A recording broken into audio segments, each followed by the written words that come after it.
안녕하십니까. 서울특별시의회 제302회 임시회, 교통위원회 의정활동 소식입니다. 차를 이용하는 시민들의 편의를 위해 부설주차장 설치 기준을 현실에 맞게 조정했다고 합니다. 해당 조례안에 따르면 부설주차장 설치 제한 지역 내 시설물인 문화 및 집회시설, 의료시설 등에 대해 부설주차장 설치 최고 한도를 시설 면적 200제곱미터당 한 대에서 122제곱미터당 한 대로 변경했는데요. 주차하고자 하는 시민이 많은 시설물에 주차난이 일부 해소될 것으로 기대됩니다. 서울특별시의회 제302회 임시회, 교통위원회 의정활동 소식 시작하겠습니다.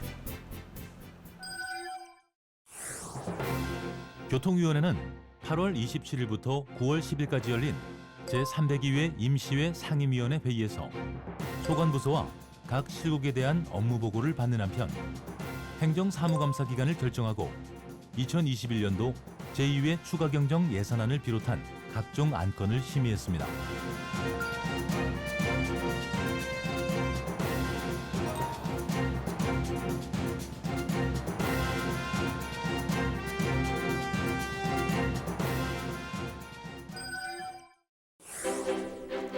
교통위원회는 전동차 납품 지연에 대해 지적하며 전동차 노후화로 인한 안전에 대한 피해는 고스란히 시민에게 돌아갈 수밖에 없다며 노후 전동차를 적기에 교체할 것을 촉구했습니다. 이 밖에도 어떤 논의가 이루어졌는지 계속해서 교통위원회 의정활동 소식 살펴보겠습니다. 교통위원회가 예산을 증액했던 사업들을 다시 감추경하는 문제를 지적하며 현실적인 예산 편성을 하지 못한 점을 강력하게 지적했습니다. 교통위원회는 8월 31일 열린 2021년도 제2회 도시교통실 소관 추가 경정 예산안 예비심사에서 사업 자체가 과다하게 예산이 책정됐던 부분에 대해 작년부터 시정을 요구했지만 반영되지 않은 문제를 지적했습니다. 분명히 말씀드렸습니다. 문제점 지적할 때는 분명히 이게 예상 가능한 범위 내에 있었기 때문에 그랬습니다. 그런데 지금 계속 현실로 나타나고 있지 않습니까? 솔직히 그 서울시 도시교통실에서 하고 있는 사업들 한두 가지가 아닙니다. 그게. 또한 환승 정류소 환경 개선비가 삭감된 부분을 지적하며 현실에 맞게 사업을 축소하는 것은 맞지만 스마트 시대에 맞는 사업 추진을 적극적으로 해줄 것을 제안했습니다. 무인 택시, 무인 버스, 무인 전동차가 거의 이제 해야 되기 때문에 그런 부분까지 감안해서 이 환승 개선이라든가 스마트 쉘터 그런 부분까지 함께 접목을 시켜서 이걸 해야 되지 않을까라는 생각이 듭니다. 한편 설계비 예산을 책정할 때보다 세심한 계약을 통해 불필요한 예산이 낭비되지 않도록 신경 써줄 것을 당부했으며 코로나19 장기화로 어려움을 겪고 있는 소상공인을 지원하기 위한 교통유발 부담금 감면 계획 마련을 촉구했습니다. 교통위원회는 점검 통로 없이 허술하게 운영해온 청담대교의 유지보수 관리 시스템을 지적했습니다. 교통위원회가 9월 7일 열린 서울시설공단 현안 업무 보고에서 청담대교의 점검 통로 없이 유지관리를 운영했다는 점은 납득하기 어렵다며 대안을 촉구하는 한편 실무진과 적극적인 소통을 통해 기술적인 문제뿐만 아니라 예산까지 신경 써줄 것을 당부했습니다. 시설 설계 공설비가 총 34억 들어가. 그러니까 이걸 고치겠다고 하면서 예산을 이렇게 편성해갖고 시설 설계할 수도 없잖아. 없게 돼 있잖아.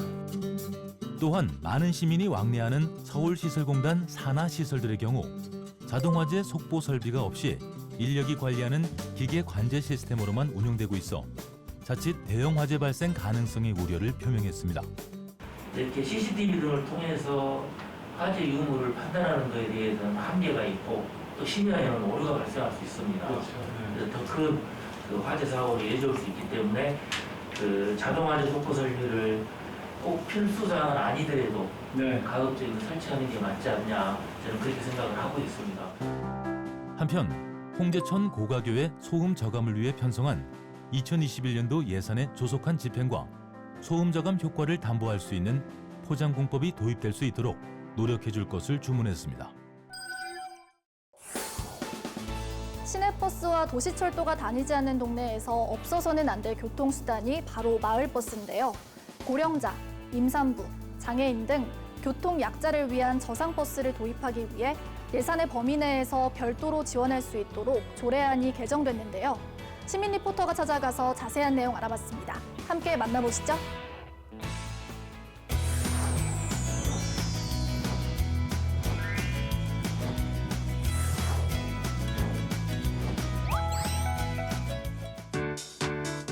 안녕하세요. 시민 리포터 왕인아입니다. 시민의 편리한 발이 되어주는 버스, 지하철 등의 대중교통 이용 참 많이 하실 텐데요. 여기 또 하나 동네 구석구석을 달리며 시민들의 이동을 도와주고 있는 생활 밀착형 교통수단인 마을버스가 활약하는 모습을 담아보았습니다. 정류장 도착 시간에 맞춰 마을버스가 달려옵니다. 하루도 빠짐없이 동네 주민들의 편리한 교통생활을 책임지고 있는데요.